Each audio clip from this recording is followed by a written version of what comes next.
I picked up a hitchhiker that turned out to be crazy. As in, legitimately crazy.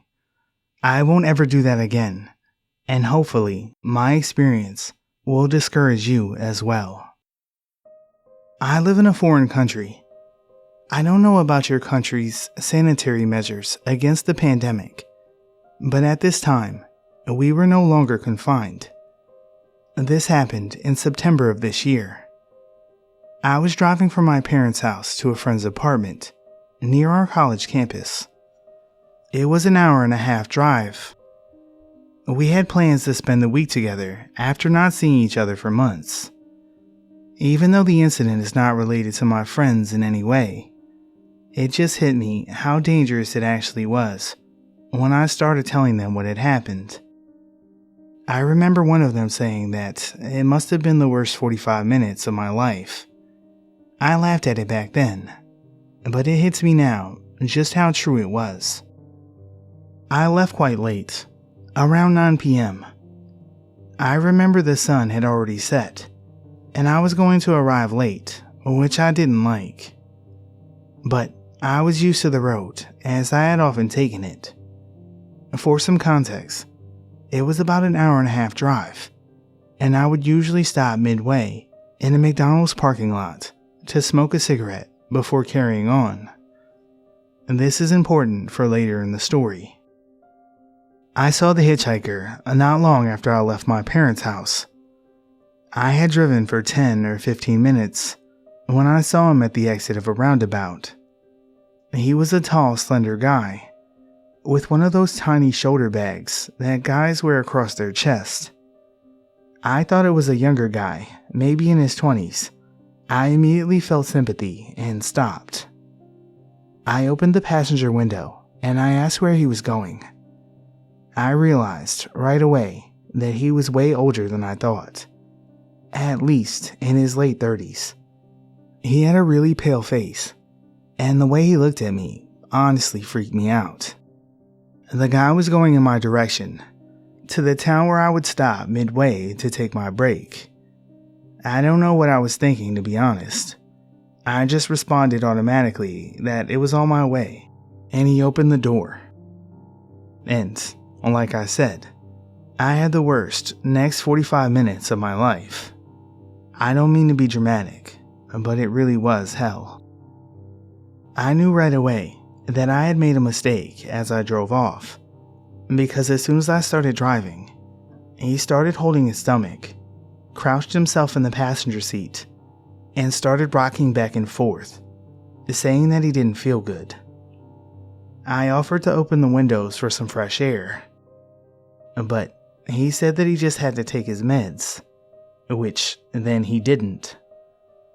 Saying I felt uncomfortable is an understatement. I remember thinking that I had screwed up, and that whatever happened, I shouldn't stop under any circumstances. The first thing I did was ask him if it would be okay if I dropped him off at that city's McDonald's. It had a lighted parking lot, and there were always people there. I think he agreed, but either way, it didn't matter because I wasn't planning on stopping anywhere else. I was already freaked out, though I pretended to focus on the road and tried to appear as calm as I could. He just kept talking. I don't remember in what order it happened exactly, but I remember that he asked if he could look at my nails, to which I responded that I was driving. He apologized and said that I shouldn't worry because he had never raped anyone. He told me his girlfriend was mad at him, that she wanted to break up with him if he didn't come back. He asked where I was going, what I was planning to do, if I was planning to have a long steaming bath, if I had a boyfriend, and if we liked to have sex, and how we liked to have sex. I said that was private, and I wasn't comfortable answering. He nodded as if in agreement, and said that he used to be young too, until he got arrested. He insisted twice that we were followed by cars. He asked me if I smoke weed, and I said no. He offered me a cigarette. I said that was nice, but he didn't have to. he left one on the dashboard. He took out his phone at one point and wanted to show me a picture of him and a picture of his mom, saying that she was beautiful. I took a quick glimpse, and the freaking thing was broken. Like, it had multiple straight black lines of broken pixels, and it was all red on the left and yellowish on the right, which made the picture really creepy. He suddenly got mad and started loudly saying that I didn't give a fuck about what he was saying. I calmly said that I was listening, but I couldn't look because I was driving. He calmed down immediately. He said sorry and wanted to show me another picture. He asked me if it was my car, and I said it was my parents'. I lied and said that I hit a deer last week, and I was trying to focus and pay attention because I didn't want to again. I had hoped this would shut him up, but it didn't. At some point, I remember him just straight up staring at me, and then he muttered, "Poor thing." He then straightened up and pointed to a road sign in a panic, saying, "I meant the road sign. Poor road sign." At this point, I was thinking if he tried anything, I would crash the car and both of us into a tree, because if I could not make it out, then neither would he. I'm ashamed to say this, but I didn't know what else to do. Suddenly, he screamed out that his name was Archangel Michael. He asked my name. I gave him a fake one. He said something like, "Michael, right?" and crouched himself again in panic, rocking back and forth, saying that I shouldn't know his name. I just said, "Okay." I didn't know what else to do. When we got to the city where we had to stop, he asked if I could take him to the train station. It was almost 10 p.m., and I knew there were no trains, no lights, and surely no other cars or other people. I told him we said we would stop at McDonald's, and he said, "Yes, that's right." He said I was nice. He put a coin on the dashboard next to the cigarette.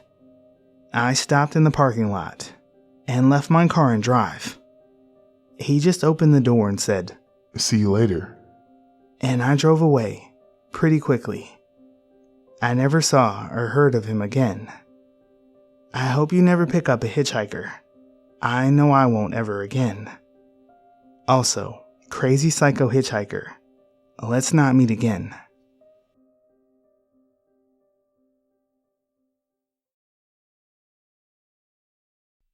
This story took place 2 years ago. I was on my second week backpacking through Austria, and I reached a point where I was too exhausted to walk any longer. It was an unusually hot day. I had blisters all over my feet, and I was ready to call it quits. I was in the middle of nowhere and decided to thumb a lift to the nearest train station, but I was out of luck. I stood there for what felt like hours, and no car would pick me up. I don't blame them. I spent 2 weeks sleeping in the woods. My clothes were dirty, and I probably looked like a maniac. When finally a truck pulled up, I didn't hesitate to hop inside, because I was so thankful to be able to sit down and rest my feet for a while. I asked the driver if he could drop me at the nearest station so that I could catch the train to Vienna, but he told me that he was heading back there anyway, and that he could take me there as long as I didn't mind him making a stopover to load the truck. I didn't, and so we drove along. We made small talk, and he seemed to be very polite. It was a pretty enjoyable ride, until we reached the first stop. He loaded his truck while I walked around a bit, and bought some water at a gas station nearby. He had offered me drinks a few times along the ride, but I always declined because I wasn't comfortable. I got back into the truck, and we continued the drive to Vienna. Almost immediately after we took off, he told me that it wouldn't be a problem for him if I wanted to take off some of my clothes, since it was such a hot day. I told him that I was fine, but he brought it up a couple more times, He also asked if I wanted to take a nap in the back, and that he had had several hitchhikers sleeping there in the past. I declined again, and started to feel a little uneasy around him, and planned to leave the truck at the next stop. All of a sudden, he nearly yelled at me to put my head down and hide, because he was driving past his stepfather's car, and he didn't want him to see me in the truck. That struck me as odd, but I did it anyway, because his yelling took me by surprise. That confirmed my resolution to get out of there as soon as possible, and I asked him to drop me off at the next stop, and made up an excuse that it was my goal to enter Vienna by foot, and that I was well rested enough to make it, thanks to his lift. He agreed, and I got my stuff ready. Suddenly, he turned to me and said that I looked familiar, and thought that he was sure that he had seen me somewhere before. I shrugged it off, but he insisted he remembered my face.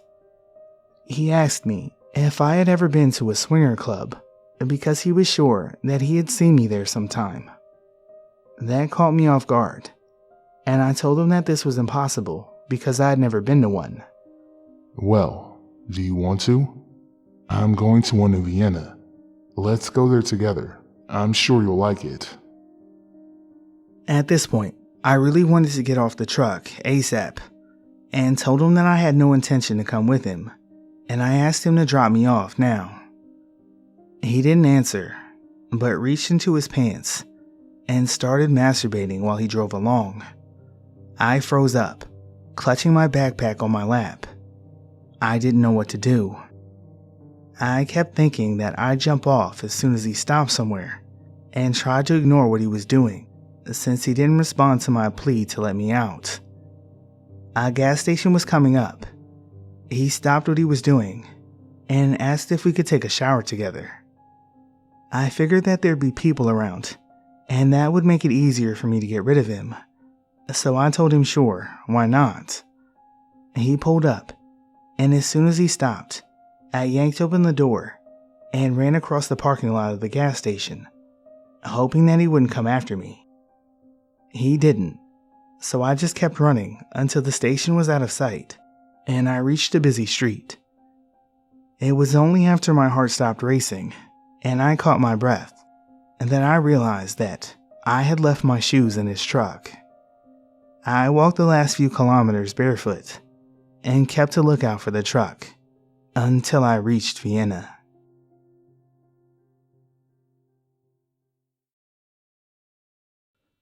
So this was told to me by an old family friend, Nikki, numerous times as a kid growing up, as one of those life advice stories to keep in mind throughout the years.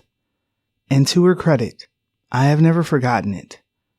Whenever anything associated with hitchhiking comes up, it always springs to mind, and probably always will.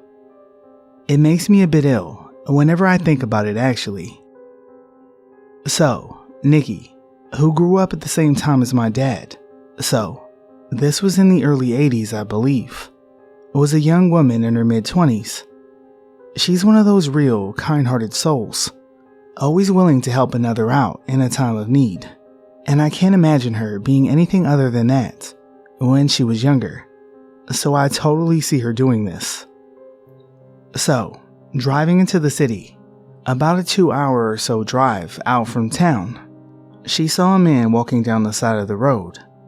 As she neared, he turned, and, in typical hitchhiker manner, stuck out the old arm and thumb.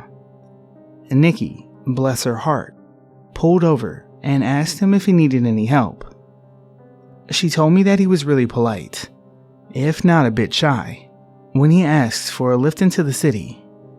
Nikki gave him a smile and popped open the passenger door for the guy, who tossed his bag into the back seat and buckled up for the ride ahead. They talked pleasantly for most of the trip, about friends, the news, etc. You know, happy small talk. She felt that they were getting on really well, and even bought him dinner at a pit stop a little over halfway there.